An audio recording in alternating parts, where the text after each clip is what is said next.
here we are today in Avonlea High Media Classroom because Marilla didn't let us film at Green Gables because she's doing a spring cleaning thing and we're not allowed to be there. Yeah. I feel like I should have made a cake or brought some tea or something. I feel like this needs to be a sophisticated occasion. Well, I think it's better you didn't. Are you talking about the cake video? Please, I'll have you know I've developed into a domestic goddesses and you can't hold that video against me.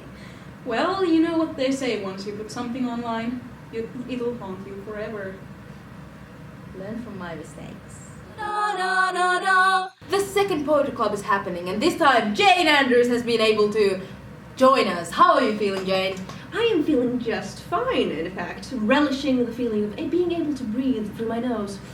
Fantastic. This time Ruby Gillis couldn't join us because she is in her mother's 40th birthday party, yeah, and there's going to be a whole hullabaloo with a lot of family members and stuff.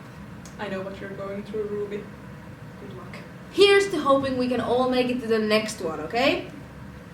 We don't have cups, but huzzah! Ta-da! We'll let this, well, not sticks, paper things decide. Paper slices. Yes. Ah. I'm the longest. You're okay. I'm gonna start again. Fine. Here we Alright. go. This one doesn't really have a name yet anyway, and this is one of the first poems I've ever done that doesn't have any rhymes in it, so here we go. They dance and twirl like petals in the wind, her straight hair and his long stem, like flowers, like royalty, like heaven once blessed them with youth and wit and beauty. And the rest of us are the earth and the rain and the sun, existing just to make you possible. You, the culmination of our good qualities. But I am the sun, and you will wilt before I even get tired. Oh wow, that was so pretty. I loved it. Thank you. Very romantic. Very you, I think. Yeah, we're Marianne. Okay, who's next? Jane. Me, I'm next up. Right, okay, I don't write a lot of poetry, Excuses. Excuses! but okay. It's raining outside. I can hear the drops hit my window. They do what they need to do to get to their destinations, whatever they may be. Lakes, rivers, oceans.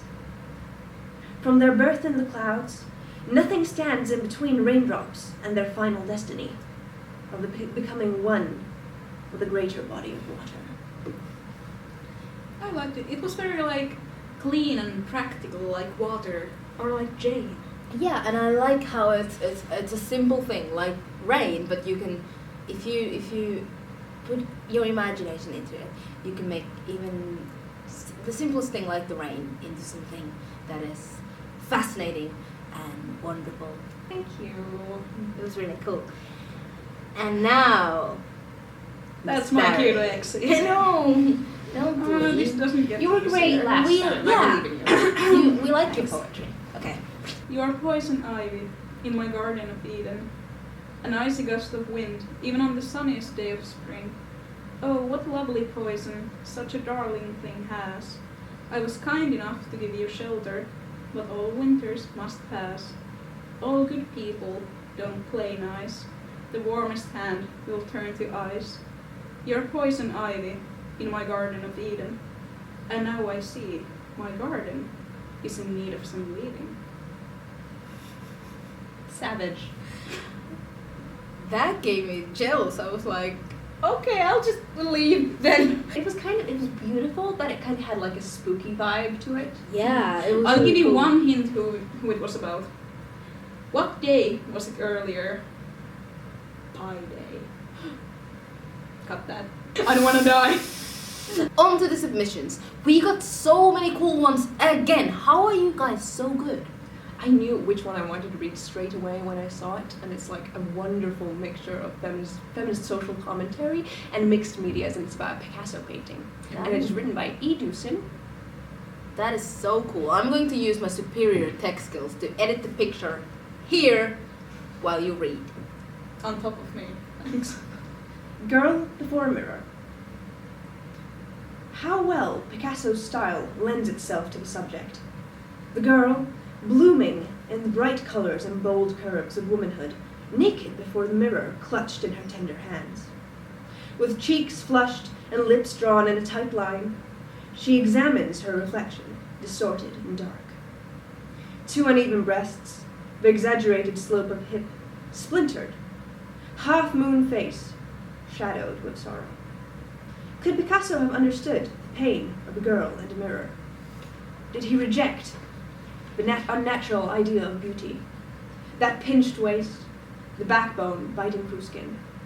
Were his abstract shapes an attempt to make the pieces of her shattered esteem visible, like stained glass on her body? Or might that mirror, her trusted enemy, just as easily have been a guitar? I'll admit it, I don't really get Picasso, but I feel like I understand this painting so much better now. Yeah, I think I might end up lending some of those sentences in an essay or something. Well, you can't do that now since you've said it on the internet. Dang it. Anyway, such beautiful language, and thank you so much for submitting that. I really enjoyed it. It was beautiful. Of course. Can I go next? By all means. And what are you going to read today? I'm gonna read a poem called Cells from Iris, and I chose because it has ivy, just like my poem, and because of biology, science. I wanna read more poems about that. Okay. The grand push of order, the constant struggle that though the world runs in a mass of ivy-covered buildings, crawling to chaos, cells exist in this place, creating order inside, organizing what little they can while they can, for we cannot live forever. Dust and ivy consume us all, but while we breathe, the smallest order is brought into this world, in the form of you and me. May you be blessed that the energetics of the universe use you as a push broom. Wow. So romantic. I never even imagined something like biology could be that magical. Yeah, it was mind-blowing. Energetics of the universe used you as a push broom. Like, somehow that sounds really beautiful, even though it doesn't really sound that encouraging in itself. Yeah, that was wonderful. Actually, I just realized the stars have aligned because my poem is also kind of about science, but in a really romantic way. I mean, it's almost like we have a theme. Kind It's of, so cool. yeah. I'm gonna read it right now. Sorry. This one's written by Haley Spencer and it's called Theories About the Universe. Okay. Gravity, the force that attracts a body toward the center of the earth, or toward any other physical body having mass. Having a dream about someone you barely know. Being taken by surprise. People who lean in to listen. The first time you notice the color of her eyes. When a song suddenly applies to your life in a way you'd never expected. The giddy feeling of having a secret. Person you see on the bus every day but never speak to. Inertia, a property of matter by which it continues in its existing state unless that state is changed by an external force. Kissing in the hail, strong arms holding you even when you feel like you're too much or not enough. The jittery feeling in your stomach before a first date. Eye contact with a beautiful stranger. Seeing a familiar person in an unfamiliar place. A good night text. Unexpected memories hidden in a desk drawer. Entropy, lack of order or predictability, gradual decline into disorder. Checking your phone every 5 minutes for a text that never comes. Memories of a life that doesn't quite feel like your own. The moment when you look in a mirror and can't recognize your own face. The words, I love you, but not like that. Researching the definition of the word goodbye. Writing a poem about it.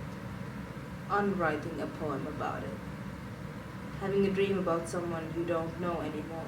Probability, the extent to which an event is likely to occur. Falling out of love in spring. Oh. It was sad. Who writes Hauntingly these? These are beautiful. great.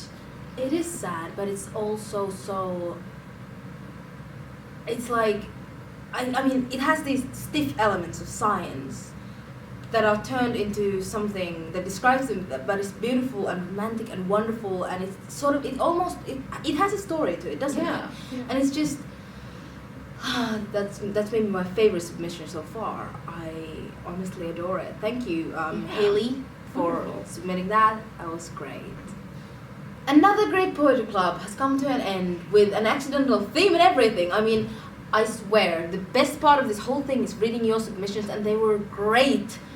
Like always, the email is down below in the box thingy, and send us more, because we want to read them. Absolutely. More. Thank you so much, guys. See you next time. Next time. I hope next time we'll all be able to be a group hug. Yeah! Bye! I can't reach you.